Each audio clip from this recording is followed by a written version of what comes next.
Salut, c'est Jonathan. Aujourd'hui, je vous présente un livre de Claudia Sénic, L'économie du bonheur.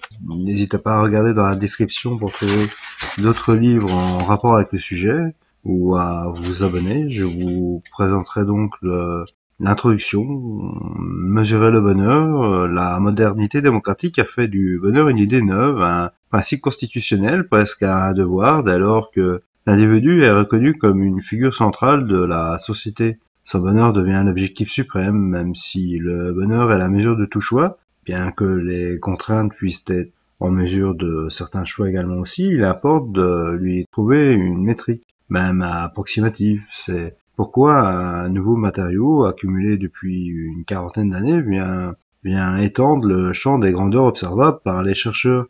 Il s'agit du niveau de bonheur subjectif déclaré par les individus lors de grandes enquêtes auprès de la population. Les économistes reconnaissent aujourd'hui comme légitime le domaine de déclaratif et s'efforcent de quantifier l'accent mis sur les notions du bonheur et de satisfaction. On procède du même mouvement que la branche de la psychologie qui étudie le bien-être et la santé mentale positive plutôt que les pathologies et les dysfonctionnements. L'enquête des économistes concerne plus particulièrement le rôle de la richesse en tant que fondement du bonheur. L'argent fait-il le bonheur? La croissance rend-elle vraiment les gens plus heureux? Dans le cas contraire, il faut opter pour la décroissance ou du moins mesurer le bien-être au-delà du PIB. La politique publique pourrait-elle alors utiliser la quantification du bonheur comme une sorte de boussole? Ce type de mesure permet de comprendre pourquoi les Français souffrent d'un tel déficit de bonheur, malgré leurs conditions de vie objectivement satisfaisantes. L'économie du bonheur est née de toutes ces interrogations, parties de l'école de Leyde aux Pays-Bas dans les années 1970. Ce courant prend une ampleur nouvelle à partir des années 1990, notamment grâce à la disponibilité des séries statistiques et se développe dans le sillage du fameux paradoxe d'Esterlin qui remet en cause le lien entre revenus et bonheur sur le long terme. Le mystère de ces croissances en bonheur inspire de près ou de loin la plupart des travaux de ce champ. Pour un grand nombre de chercheurs, cette nouvelle donnée semble démontrer la vanité de la croissance. Dans ces conditions, est-il bien raisonnable de fonder notre société sur le travail, la consommation et les échanges marchands? Leur raisonnement est simple, l'objectif étant d'être le plus heureux possible. Si la croissance économique ne conduit pas à ce résultat, il faut repenser notre organisation afin de consacrer notre temps et nos efforts à d'autres activités. Le champ de recherche s'ouvre donc sur un fait stylisé, c'est-à-dire un phénomène qui se vérifie systématiquement, n'observe pas de tendance longue à la hausse du bonheur, même pendant les périodes de croissance soutenues telles que les 30 glorieuses. Comment expliquer cela avant de renoncer à la croissance? Il faut comprendre pourquoi cette dernière échoue à évoluer durablement sur le bonheur des populations. La réponse serait la suivante. Le bonheur de chacun dépend en réalité non pas de son niveau de vie, mais de l'écart avec celui d'autres personnes, ainsi que de l'écart par rapport à son niveau d'aspiration. Ce dernier augmentant avec le progrès réalisé. Ce serait donc l'effet délétère des comparaisons sociales et des inégalités ainsi que les phénomènes psychologiques d'adaptation qui élimineraient le bénéfice psychologique de croissance. Je tiens à rappeler que ce livre date de 2014.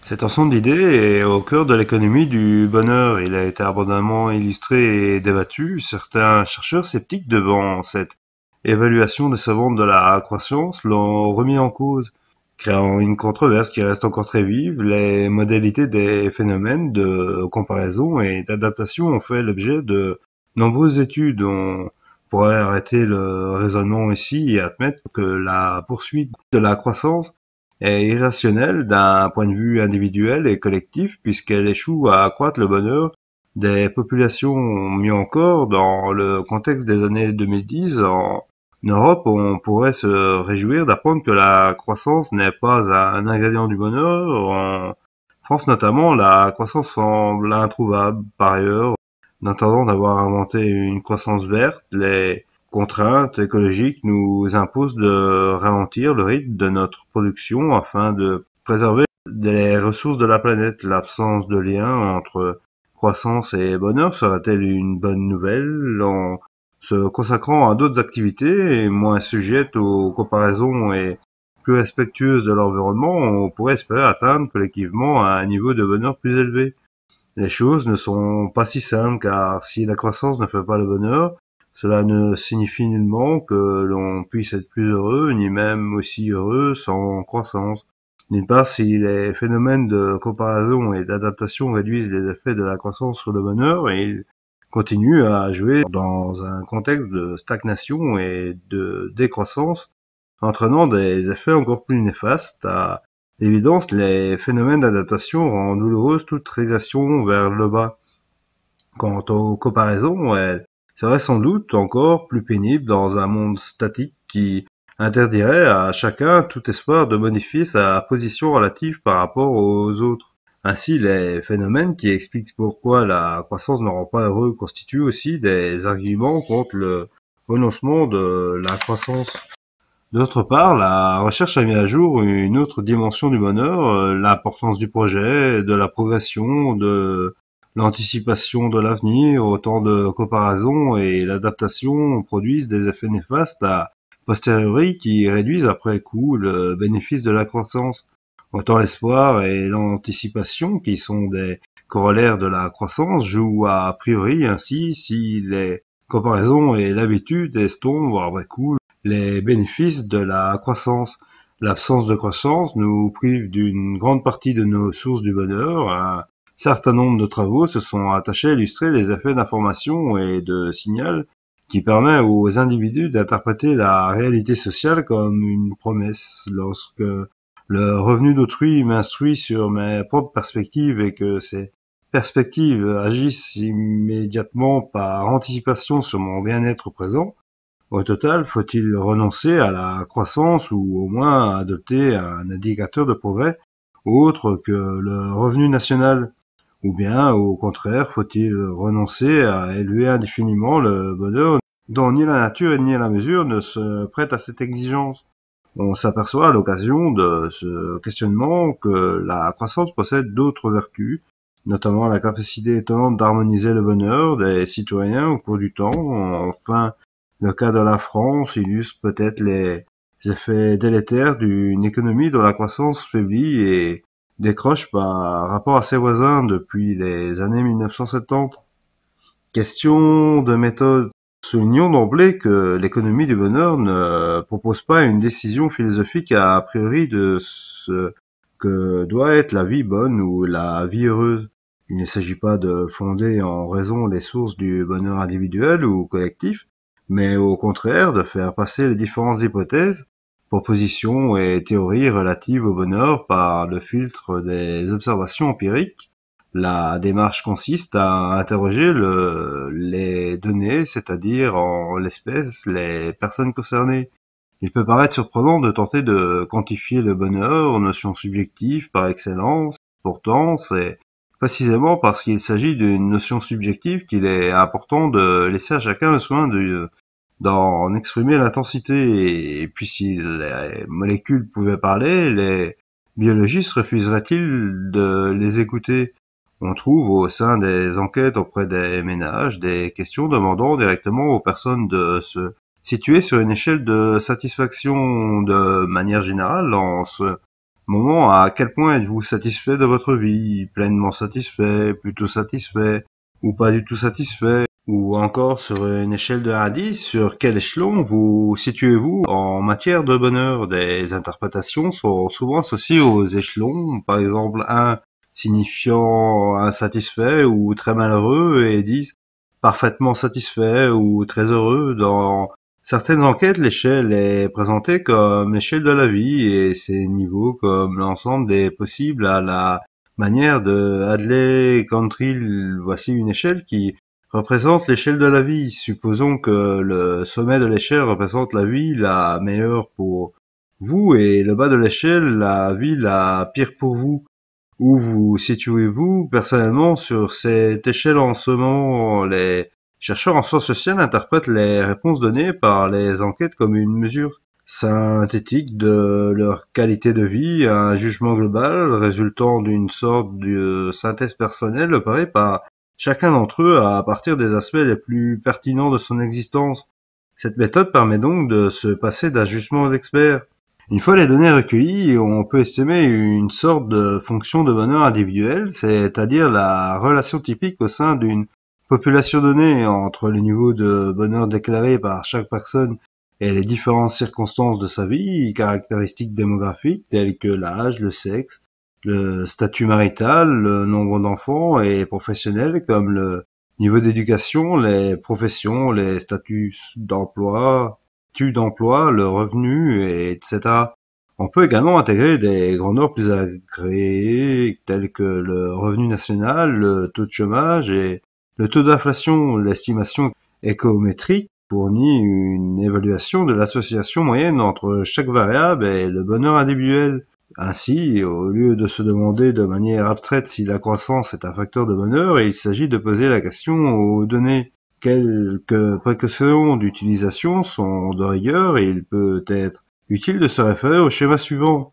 Caractéristiques observables, revenus, âge, profession, fonction de bien-être individuel, bien-être latent, continu, inobservable, traduction sur une échelle de bonheur, expression verbale, discrète, peu satisfait, très satisfait. Le bonheur d'une personne dépend en partie de ses conditions de vie représentées par le rectangle de gauche. Caractéristiques observables, revenus, âge, profession, pour rappel. La fonction de bien-être individuel transforme ses conditions de vie en bonheur latent, ressenti. Ensuite, l'individu doit exprimer ce niveau de bonheur ressenti en choisissant un échelon associé à un label verbal tel que très heureux, malheureux, etc. Considérons tout d'abord les flèches de gauche. Deux personnes vivant dans les mêmes conditions familiales, financières et sociales peuvent les apprécier de manière différente. Lorsque l'on estime la relation entre les conditions de vie et le bonheur déclaré, on obtient donc une relation moyenne typique de la population interrogée. Cela n'est en rien spécifique aux données subjectives, on réalise exactement la même approximation lorsque l'on estime une fonction de demande de café. On s'interroge alors à la relation moyenne entre prix et quantité achetée, sachant qu'en réalité cette relation varie selon les consommateurs. Concernant la flèche de droite, un autre problème se pose. Il se peut que pour un même niveau de bonheur réellement ressenti par deux personnes, l'une choisisse un échelon plus bas que l'autre simplement à cause de sa manière de s'exprimer. Mais ce type de problème peut être surmonté si ces différences entre individus sont stables dans le temps et si l'on dispose de données longitudinales issues d'enquêtes qui interroge les mêmes individus année après année en quête de panel. On peut alors raisonner en variation. Cela permet de répondre à la question comment un individu ressent-il le fait de gagner 10% de plus que l'an dernier. De telles enquêtes de panel auprès de la population générale existent en Allemagne depuis 1984, en Grande-Bretagne depuis 1996, en Russie depuis 1994, en Australie depuis 2001. Cette liste est loin d'être exhaustive, mais la France n'en fait malheureusement pas partie. Autre particularité concernant la flèche de droite, le bonheur est certainement ressenti avec une certaine intensité, mais l'échelle proposée n'est pas continue, elle est ordinale. On ne peut pas indiquer un niveau de bonheur de 2,5. En outre, il faut peut-être devenir beaucoup plus heureux pour passer de 9 à 10 que de 7 à 8. Mais cela n'est qu'un problème technique que l'on peut surmonter en utilisant un modèle statique adapté. Des données fiables. Si l'idée d'exploiter des données déclaratives a initialement été reçue avec une certaine réticence, elle a aujourd'hui gagné et ses lettres de noblesse et s'est diffusée à tous les champs de l'économie et des sciences sociales.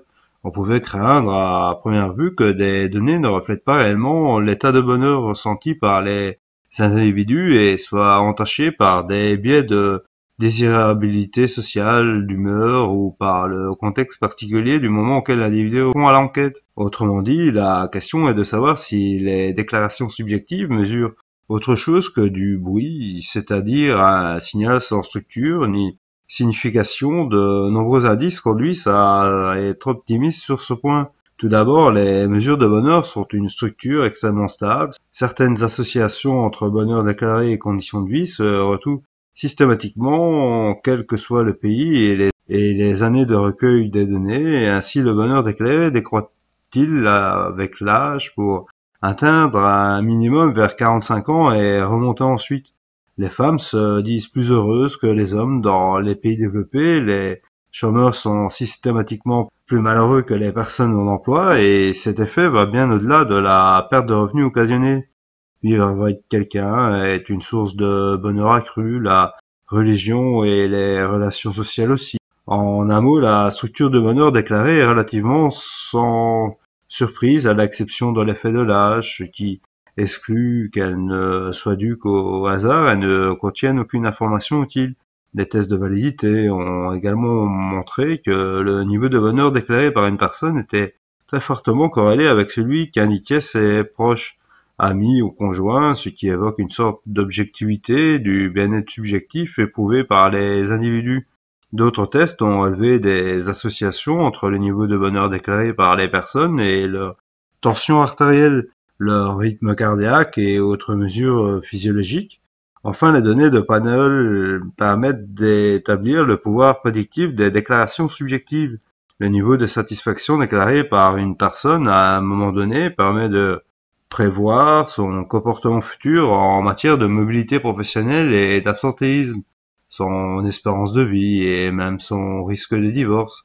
Dans l'esprit d'Emile Durkheim, illustrons l'association entre le bonheur et le nombre de décès par suicide en France. En 2010 et 2011, certes, la question du bonheur est plutôt destinée à recueillir des mesures de santé mentale positives. Cependant, le parallèle inversé entre les cours de bonheur et de suicide par âge suggère que les déclarations de bonheur ne peuvent être totalement déconnectées de la réalité ressentie par les gens. Le pic de suicide aux alentours de 45 ans coïncide avec le point bas de la courbe de satisfaction dans la vie pour les hommes comme pour les femmes. Il s'agit ici donc de décès par suicide et non du taux de suicide pour 100 000 habitants. On peut vérifier grâce aux statistiques élaborées par l'Organisation mondiale de la santé que ce dernier indicateur présente la même allure à l'exception de la remontée du taux de suicide par habitant après 70 ans. Fin de la page 15. Bonheur, satisfaction, bien-être, ces notions recouvrent-elles le même substrat? L'approche choisie par les économistes peut sembler étrange, notamment aux yeux des philosophes qui commenceraient pour la plupart par une tentative de définition de ces concepts. Elle consiste à ne pas préjuger de ce que les gens mettent derrière ces termes, à recueillir ces informations, puis à analyser leur teneur, en se demandant, comme le font les philosophes du langage, ce que les gens veulent dire quand ils emploient les mots bonheur, bien-être, etc. Les conclusions généralement partagées par la profession sont les suivantes. On peut distinguer au sein de la notion de bonheur deux grandes dimensions. D'une part, la dimension hédonique de l'ordre de la sensation et d'autre part, la dimension cognitive de l'ordre du jugement. La formulation en termes de satisfaction, êtes-vous satisfait de votre vie, ferait davantage appel à la dimension cognitive que la question de bonheur. Êtes-vous heureux? Mais tous deux connaissent une structure extrêmement proche, c'est pourquoi on utilise ici de manière interchangeable les termes bonheur, bien-être et satisfaction, même si, à strictement parler, il ne s'agit pas de la même chose. Il existe un autre type d'enquête qui restreint clairement la notion de bien-être et sa dimension affective immédiate. On demande aux personnes interrogées d'indiquer quelles émotions elles ont éprouvées au cours de la journée, de la semaine passée ou des divers épisodes de leur emploi du temps en choisissant au sein d'une liste comprenant la joie, le plaisir, le bonheur, la détente, le rire, le sourire ou au contraire la colère, la tristesse, l'anxiété, la frustration, l'inquiétude, etc. À partir de cette méthode, on peut construire un indice de malaise, U-index pour une happiness index qui mesure la proportion de temps pendant laquelle les affects négatifs ont donné les affects positifs. C'est ainsi qu'une étude a relevé la hiérarchie des moments de la journée d'un millier de Texans par indice de malaise croissant en relations intimes, relations sociales, après le travail, détente, dîner, déjeuner, pratiques sportives, religieuses, travail domestique, soins aux enfants, trajet, domicile, travail, domicile, ces mesures dans la vie et de bonheur, mais elles n'ont pas tout à fait la même structure.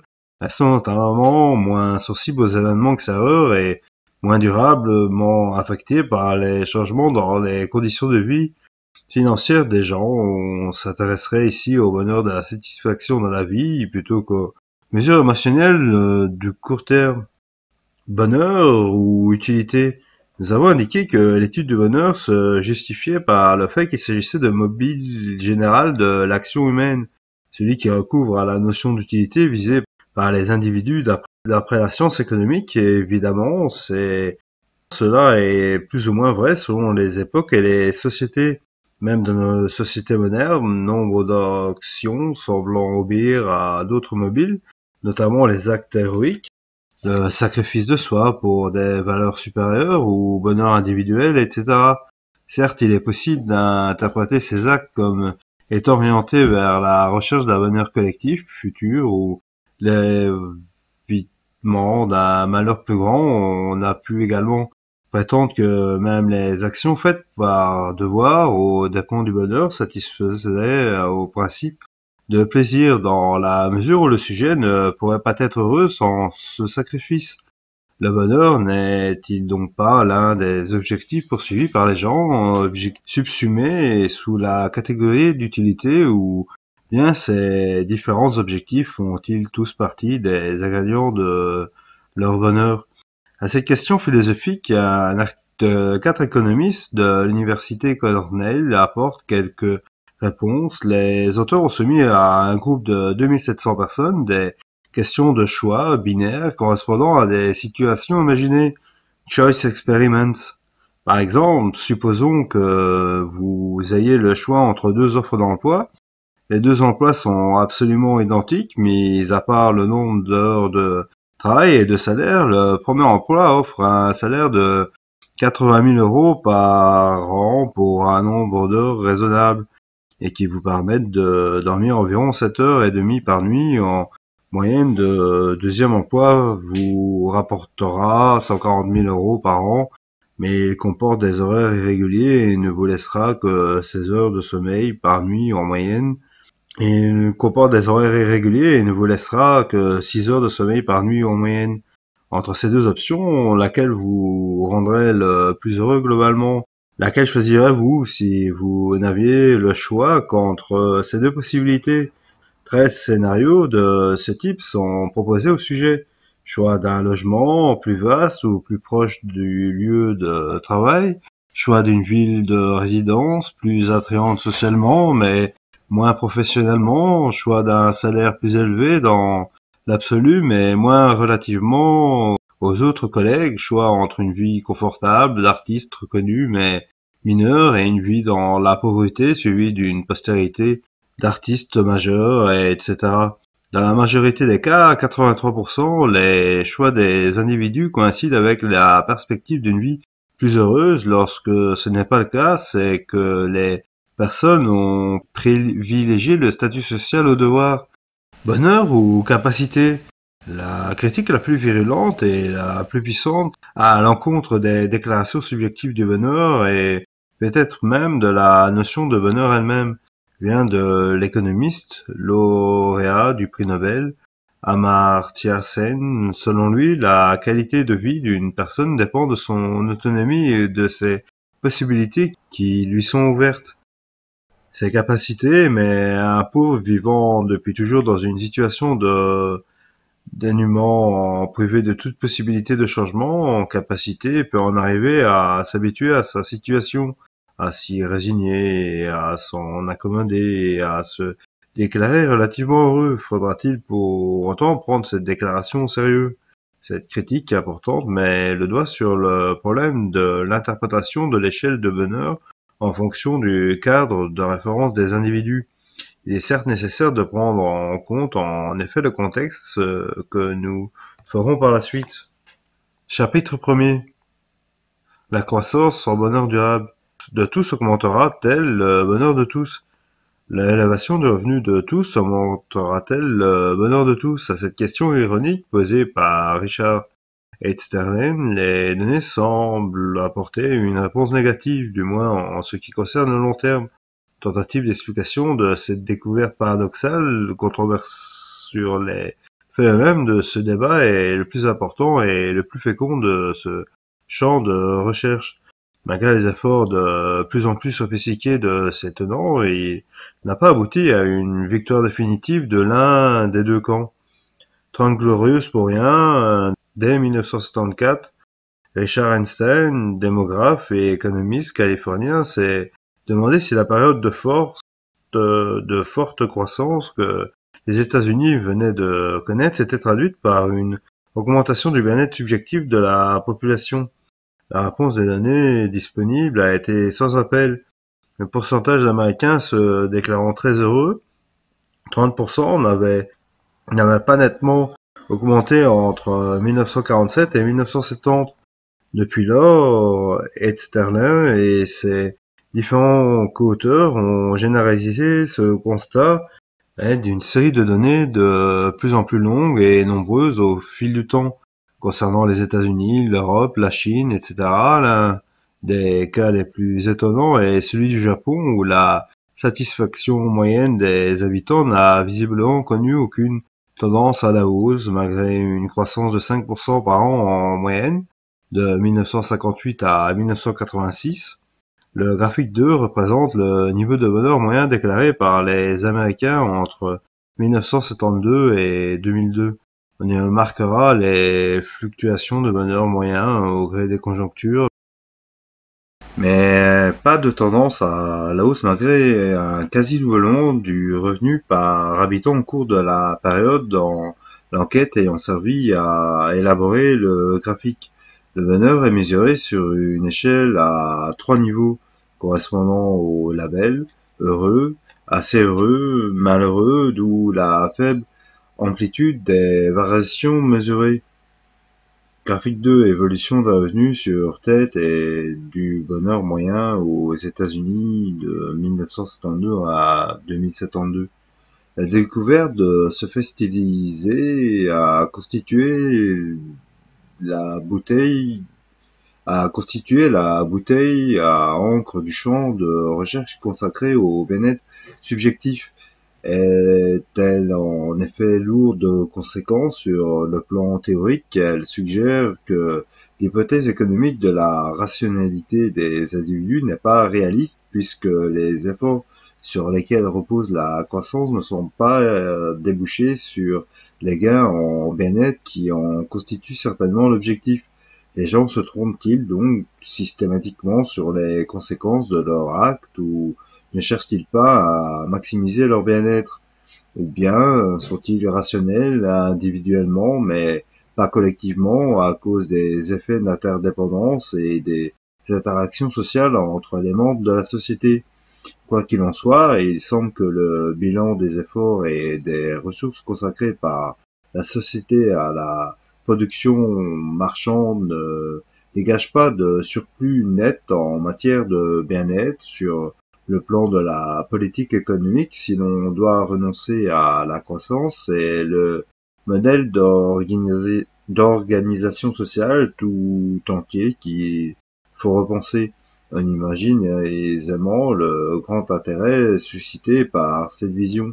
Des courbes plates d'Easterlin ont accédé à la notoriété sous le nom de paradoxe d'Easterlin. Elle constitue en effet un paradoxe, et ce double titre doit, par comme nous venons de l'évoquer, elle contredisent l'intuition courante et l'axiomatique économique, mais d'autre part, les données disponibles délivrent des leçons contradictoires entre elles. L'absence de tendance de niveau de bonheur sur le long terme contredit 4 autres faits stylisés. 1. Le bonheur moyen par habitant est très sensible à la conjoncture. À court terme, il suit de près le cycle économique, donc le revenu national, à tel point que 2 articles récents illustrent le parallèle saisissant entre le cours de la bourse américaine mesuré par le Dow Jones ou l'indice de Standard Poor's des 500 plus grosses entreprises cotées en bourse et le bonheur moyen déclaré par les milliers d'Américains interrogés chaque jour par l'enquête de l'Institut Gallup. Plusieurs études ont montré que les récessions, le chômage, l'inflation et la volatilité de l'activité réduisent le bonheur des populations. Il est vrai que l'influence du cycle économique ne peut être assimilée à celle de la croissance sur une longue période. Il est facile d'imaginer que le bonheur fluctue autour d'une tendance stable à long terme, comme un serpent ondulant autour d'une branche horizontale. Au sein d'un pays donné, les riches se déclarent plus heureux que les pauvres. Comme le reconnaît Ersterlin lui-même, cette observation n'a jamais été démentie par aucune enquête, ni dans aucun pays développé ou en développement. La relation entre revenus et bonheur déclaré n'est pas linéaire, elle est concave, c'est-à-dire que la différence de bonheur est plus forte entre un pauvre et un moins pauvre qu'entre un riche et un très riche. Deux auteurs, Bersey Stevenson et Justin Wolfer, ont généralisé cette observation d'une association étroite entre revenus et bonheur en mobilisant les principes de base de données internationales. Voilà, j'espère que cela vous aura introduit à ce livre et vous aura donné envie de lire ce livre. Nous pouvons également faire graphique 3, la relation revue bonheur dans les 25 pays les plus peuplés du monde. On y observe les USA en troisième position avec une courbe plutôt ascendante et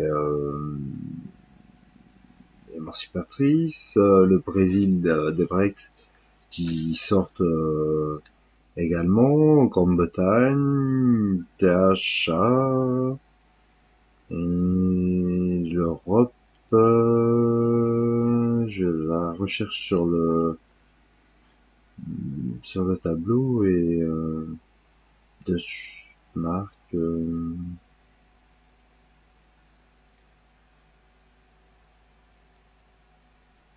trêve de graphique.